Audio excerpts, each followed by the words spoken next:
In our town, there were always rumors about the abandoned hospital on the outskirts. A gloomy building surrounded by forest, it seemed to hide itself from prying eyes. They said it used to be a psychiatric ward, but after a mysterious fire, all the patients and staff vanished. Locals avoided the place, claiming that at night, screams and rustling sounds could be heard, even though no one had been inside for years. When a group of student enthusiasts, passionate about exploring abandoned places, heard about the hospital, they couldn't resist. Alex, the group leader, considered himself a skeptic, but his friends, lovers of the paranormal, insisted that this would be their grandest investigation yet. They packed cameras, flashlights, and recorders to capture anything they might encounter. The night was cold and foggy.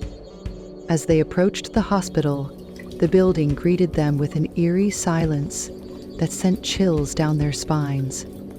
The door was slightly ajar, as if inviting them in.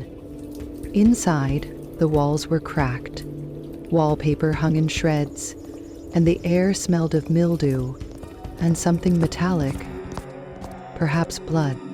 In the basement, they found old records. One mentioned a patient named Anna Gray, a girl with unusual abilities. The legend claimed she could see the future and had warned the staff of the impending disaster on the day of the fire, but no one believed her. Alex felt a strange pressure in his chest, as if something unseen was watching them.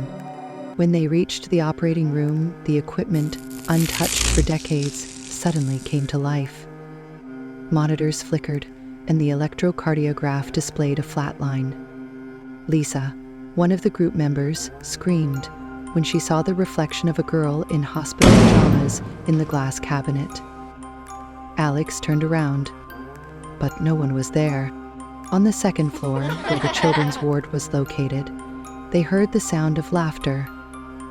It echoed down the hallway, freezing them in place. A recorder left in the corridor captured the words, "You didn't believe either." Alex tried to lighten the mood with a joke, but his face was pale as a sheet. As they descended, heavy footsteps echoed in the corridor. But they weren't heading toward the group. The steps were coming from the exit. Alex's flashlight flickered, and for a split second, they all saw a figure in a white coat with a charred face. The group bolted for the exit, forgetting their cameras in the process. When they returned home and reviewed the footage, the cameras had captured something they wished they hadn't. Among them walked the very same girl, Anna Gray. Her eyes held something otherworldly, as if she knew what would happen next. A few days later, Lisa disappeared. Alex disbanded the group and never spoke of the hospital again. But sometimes, even in his own house, he could hear the sound of children laughing.